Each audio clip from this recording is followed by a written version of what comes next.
가요. 할렐루야. 여러분을 축복합니다. 아멘. 오늘 신명기 22장 1절부터 30절까지 말씀으로 형제를 도와 일으키라, 형제를 도와 일으키라, 이런 제목으로 말씀을 나누고자 합니다.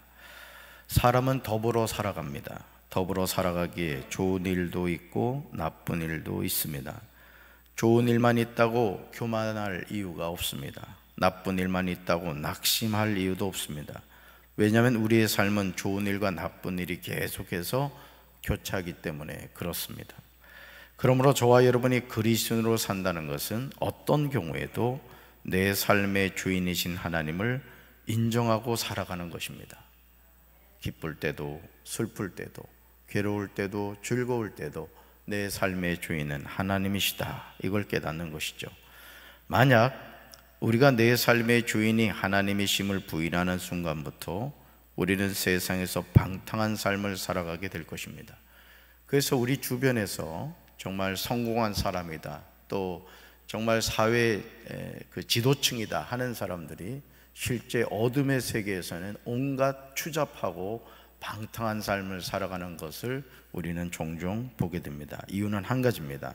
내 삶의 주인이 하나님이시라는 사실을 인정하지 않기 때문에 그런 것이죠. 신명기 22장 1절부터 12절은 우리가 일상의 삶에서 일어날 수 있는 경우에 대해서 말하고 있습니다. 정말 단순하게 보이는 내용이지만 일상의 삶에서 우리가 기억하고 지켜야 할 중요한 부분입니다. 사노라면 상상하지 못할 일들이 너무 많이 일어나죠. 먼저 1절 보시기 바랍니다. 1절 같이 읽습니다. 내 형제의 소나 양이 길 잃은 것을 보거든 못 본 채 하지 말고 너는 반드시 그것들을 끌어다가 내 형제에게 돌릴 것이요. 아멘. 어떤 이유 때문인지 모르지만 지금 나와 함께 사는 어떤 형제의 소유의 소나 양이 길을 잃었습니다. 그런데 그 사실을 형제는 모릅니다. 이런 경우에 못 본 채 하지 말라는 거죠. 나와 무관한 일이라고 생각하지 말고 반드시 형제의 소나 양을 끌어다가 형제에게 돌려주라는 겁니다. 이것이 함께 살아가는 우리가 해야 할 일이라는 거죠. 그 어린 시절 제가 지금 기억나는 것이 어느 마을의 소가 저희 동네까지 온 거예요. 그랬더니 동네 어떤 아저씨가 그 소를 어디에다가 이렇게 붙잡아 매놓더라고요. 그랬더니 그 소를 찾아서 주인이 결국은 데려가는 것을 봤습니다. 요즘 우리가 살아가는 이 세상은 너무 개인주의가 강합니다. 내 옆에 사는 누군가가 고통을 당하고 있음에도 먼 남의 일처럼 외면을 합니다. 그러나 하나님은 그렇게 하지 말라고 말씀하십니다. 형제가 당한 일에 대해서 남의 일처럼 여기지 말고 도와주라는 거죠. 형제가 멀리 살거나 그 형제를 알지 못하거든 잃어버린 짐승을 자기 집으로 끌어가서 형제가 찾기까지 집에 두었다가 형제에게 돌려주라, 이렇게 말씀하십니다. 형제가 잃어버린 어떤 것이든 얻게 되었을 때 못 본 채 하지 말라고 하십니다. 심지어 4절을 보시면요, 아주 놀라운데요, 저는 이런 태도를 우리가 가져야 한다고 믿습니다. 우리는 더불어 살아가야 합니다. 4절 같이 읽습니다. 내 형제의 낙이나 소가 길에 넘어진 것을 보거든 못 본 채 하지 말고 너는 반드시 형제를 도와 그것들을 일으킬지니라. 아멘. 내 형제가 당하는 일을 나도 언젠가는 당할 수 있다는 것이죠. 삶이란 항상 변화무쌍합니다. 그러므로 내가 지금 누군가를 도와준 것이 계기가 되어서 나도 누군가에게 도움을 받을 일이 생긴다는 거죠. 이런 넉넉한 마음을 우리는 가져야 됩니다. 신명기 22장 5절 보시면요, 의복에 관한 내용이 나오는 것을 보게 되는데 요즘 저와 여러분이 사는 세상에서는 가우뚱하기 쉬운 내용입니다. 5절 같이 읽습니다. 여자는 남자의 의복을 입지 말 것이요 남자는 여자의 의복을 입지 말 것이라. 이같이 하는 자는 내 하나님 여호와께 가증한 자이니라. 아멘. 하나님은 하나님의 자녀들이 구별된 삶을 살기를 원한다는 겁니다. 5절에 나오는 내용은 단순히 의복에 대한 문제만이 아닙니다. 여자가 남자의 의복을 입고 남자가 여자의 의복을 입는 것은 단순히 옷만을 의미하지 않는다는 겁니다. 이것을 더욱 거슬러 올라간다면 성적인 부분과 연결이 됩니다. 남자가 남자와 성관계를 맺고 여자가 여자와 성관계를 맺는 동성애의 문제와 관계가 있다는 것이죠. 그러므로 옷을 입을 때도 남자는 남자의 옷을 입고 여자는 여자의 옷을 입어야 한다는 것이죠. 하나님이 우리에게 하시는 말씀을 너무 고리타분하게 생각해서는 안 됩니다. 하나님이 택한 백성들에게 이렇게 말씀하신 이유를 분명하게 깨달아야 됩니다. 그래서 사실은요, 이 옷을 우리가 어떻게 입느냐가 참 중요한 거예요. 저 같은 경우도 이게 말씀을 전하기 위해서 강단에 설 때는 항상 양복을 입잖아요. 또는 가운을 입습니다만은 또 운동을 할 때는 옷을 편안하게 입는단 말이에요. 그런데 옷을 어떻게 입느냐에 따라서 제 행동이 달라지는 것을 보게 됩니다. 여러분, 양복 입고 축구하는 사람 봤습니까? 그렇죠? 그러니까 여러분이 항상 일상의 삶에서 내가 어떤 복장을 하고 있느냐가 참 중요한 겁니다. 그래서 우리가 하나님께 예배 드릴 때 우리가 이 복장을 신경 쓰셔야 됩니다. 여러분이 결혼식 갈 때보다 하나님께 예배 드리러 올 때 더 복장을 잘하고 오십시오 하고 드리는 말씀이 바로 거기 있다라는 것입니다. 6절과 7절에서 우리는 섬세하신 하나님의 마음을 알 수 있습니다. 길을 가다가 나무나 땅에 있는 새 보금자리에 새 새끼나 알을 품은 것을 보거든 그 어미새와 새끼를 아울러 취하지 말라고 하십니다. 어미새는 반드시 놓아주라고 하시죠. 우리가 쉽게 무시할 수 있는 부분이지만 하나님의 말씀에 순종할 때 7절 하반절에 그리하면 내가 뭘 누리고 복을 누리고 장수하리라. 여러분, 하나님의 말씀에 순종할 때 하나님이 우리에게 복을 주시고 장수하게 될 줄로 믿습니다. 여러분, 8절 말씀으로 가볼까요? 여러분 성경 보세요. 어떤 내용이 나오죠? 새 집을 지을 때 어떻게 하는지에 대해서 말씀하시죠. 9절로 가볼까요? 9절, 포도원에 두 종자를 섞어 뿌리지 말라고 하십니다. 그렇죠? 10절로 가볼까요? 어떤 내용이에요?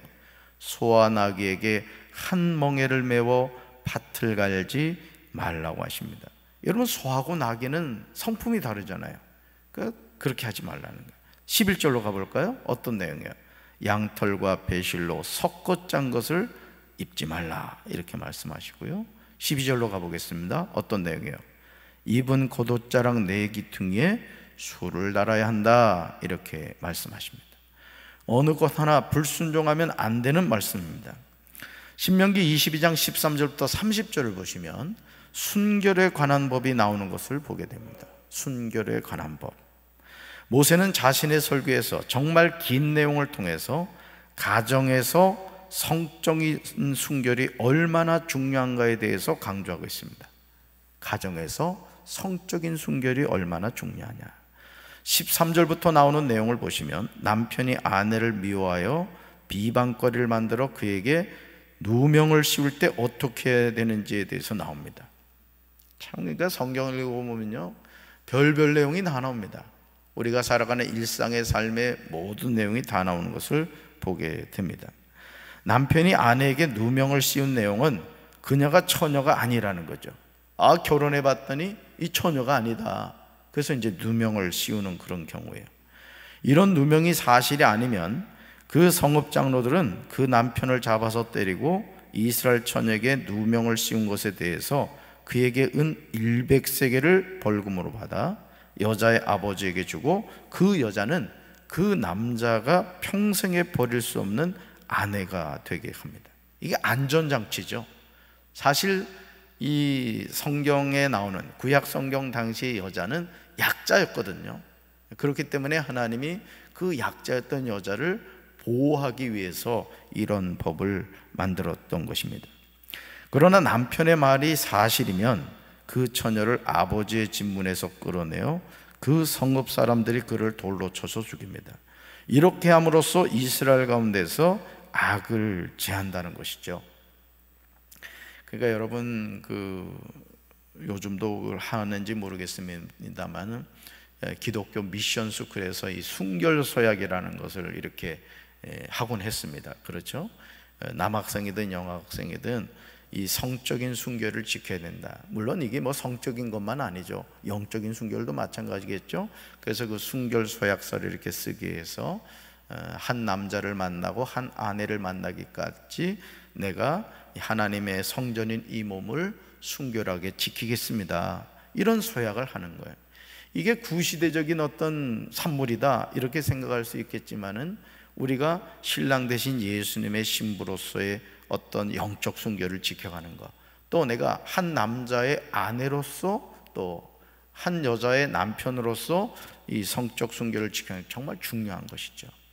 사실 사람이요, 이 죄를 짓는 것을 보면 육체적인 타락이요 영적 타락까지 갑니다. 그러니까 여러분들이, 우리 예수 믿는 사람은 항상 순결한 삶을 살아야 돼요. 할렐루야. 정결한 삶을 살아야 돼요. 그러니까 대신방 받을 때만 청소하지 말고 평소에도 늘 내가 사는 공간을 깨끗하게 해야 됩니다. 주님의 몸인 교회도 마찬가지예요. 그래서 담임 목사님, 제가 여러분들한테 여러분 성전을 깨끗하게 하십시오, 화장실도 깨끗하게 쓰십시오 하는 이유가, 이 사람이 이상합니다. 어떤 지저분한 장소에 가잖아요. 예를 들어서 어느 장소에 갔는데 누가 쓰레기를 검은 봉지를 하나 갖다 놨어. 그럼 이상하게 나도 쓰레기를 버리고 싶어집니다. 그런데 여러분, 호텔 화장실에 가서 침 뱉는 사람 없습니다. 너무너무 깨끗해가지고 그냥 머리카락 하나 떨어질까 봐 그렇게 한단 말이죠. 여러분, 호텔도 그런데 하나님의 성전은 깨끗해야 되겠어요? 깨끗해야 되겠어요? 말해서 뭘 말해서. 그러니까 여러분들이 참 이 마음가짐이 중요한 거야. 그래서 여러분 스스로가 항상 자신의 몸을, 연세 드신 분들은 샤워도 자주 하시고 또 이렇게 향수도 뿌리고 이래야 된다고. 아멘. 새벽 예배 나오니까 이런 거 가르쳐 주는 거야. 참 별 얘기를 다 합니다. 그죠? 자, 22절 보세요. 22절. 어떤 남자가 유부녀와 동침한 것이 드러났을 때 그 동침한 남자와 그 여자를 둘 다 죽여 이스라엘 중에 악을 제거하라고 말해요. 우리나라가 간통법이 폐지되었다는 것은요, 소돔과 고모라 성으로 가는 지름길이라고 할 것입니다. 여러분, 이 성적 순결 지키는 거 진짜 중요합니다. 한 남편의 아내여야 되고 한 아내의 남편이어야 됩니다. 그냥 무슨 자기가 제비인 줄 알고 말이죠, 그러면 안 돼요. 예수 믿는 사람은 항상 이걸 진짜 정신 차려야 돼요. 우리 남자들, 여자들도 마찬가지고요. 이 간통법 폐지됐다고 아주 상상할 수 없는 일들이 많이 일어나더라고. 외간 남자를 집에 끌어들여가지고 나쁜 짓을 하는 여자들이 있질 않나 말이죠. 그러니까 정신 차려야 돼. 23절부터 30절을 보시면요, 다양한 경우에 성적인 죄를 범하였을 경우 어떻게 해야 하는지에 대해서 실제적인 말씀을 하고 있어요. 모세가 이 말을 하는 핵심은요, 24절 하반절에 나옵니다. 24절 하반절 같이 읽습니다. 너는 이같이 하여 너희 가운데서 악을 제할지니라. 아멘. 그러니까 성적인 죄를 짓지 말라는 거예요. 죄를. 오늘 저와 여러분이 사는 세상은 성을 상품화하고 있어요. 그렇죠? 둘러보면 다 성을 상품으로 하는 거예요. 믿음이 좋다고 하는 성도들 가운데도 이런 성적인 죄에 대해서 무감각한 경우를 보게 됩니다. 그러나 사도 바울은 고린도전서 6장 18절에서 음행이 얼마나 무서운 죄인가를 밝히 말하고 있어요. 18절 같이 읽습니다. 음행을 피하라. 사람이 범하는 죄마다 몸 밖에 있거니와 음행하는 자는 자기 몸의 죄를 범하느니라. 아멘. 그래, 여러분, 예전에 저기 유럽 사람들이, 미국 사람들이 뭐 살아보고 결혼한다 이런 말을 우리가 들었을 때 깜짝 놀랐잖아요. 그죠? 근데 우리나라가 지금 그러고 있다고요. 우리나라 살아보고 맞으면 결혼하고 안 맞으면 헤어지고, 세상에 말이죠. 그러니까 여러분, 우리가 생각하는 것보다 이게 심각한 거예요. 심각한 거예요. 정말 기도해야 됩니다. 우리가. 할렐루야. 그렇다면 하나님의 자녀는 음란으로 가득한 이 세상에서 어떻게 살아야 하느냐라는 거예요. 왜 우리는 성적인 죄에 대해서 두려운 마음을 가져야 할까요? 바울은 고린도전서 6장 19절과 20절에서 그리스도인들을 향하여 분명하게 말합니다. 저는 이 말씀에 절대 순종해야 한다고 믿습니다. 하나님의 자녀는 거룩한 삶을 살아야 돼요. 따라합시다. 하나님의 자녀는 거룩한 삶을 살아야 합니다. 아멘. 우리가 거룩성을 잃어버리면요, 우리는 하나님의 자녀라고 할 수 없습니다. 여러분, 신부가 왜 깨끗한 웨딩드레스를 입겠어요? 저는 당신의 순결한 신부입니다, 이런 뜻이란 말이에요. 여러분, 우리가 누구 신부예요? 예수님 신부라고요. 어떻게 혼인예복 준비하셨어요? 내일 줄에 서드릴까요? 신랑 대신 예수님을 맞이하기 위해서 우리는 신부로서 우리 자신의 몸과 영혼을 정결하게 관리해야 될 줄로 믿습니다. 플레이보이가 되고 플레이걸이 되면 안 된단 말이에요. 주님 오실 날을 고대하며 살아야 돼요. 아멘. 이 교회 안에서의 이 성적인 문제가 사실 생각보다 심각합니다. 전신 바짝 차려야 돼요. 성가대 안에서 연애하고 이러면 안 된다고. 정말 우리가 이런 거에 대한 두려움을 가져야 돼요. 두려움을. 자, 보세요. 세 번역으로 고린도전서 6장 19절과 20절 같이 읽습니다. 여러분의 몸은 여러분 안에 계신 성령의 성전이라는 것을 알지 못합니까? 여러분은 성령을 하나님으로부터 받아서 모시고 있습니다. 여러분은 여러분 자신의 것이 아닙니다. 여러분은 하나님께서 값을 치르고 사들인 사람입니다. 그러므로 여러분의 몸으로 하나님을 영화롭게 하십시오. 아멘. 여러분의 몸은 여러분 안에 계신 성령의 성전이라는 거예요.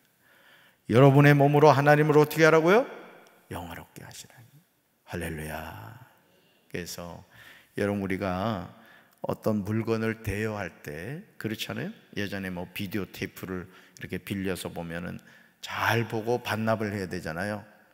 또 우리가 어떤 뭐 기계를 빌렸다, 내가 어떤 공사를 하기 위해 기계를 빌렸다, 그러면 그걸 잘 반납을 해야 된단 말이에요. 우리 몸이 누구 거예요?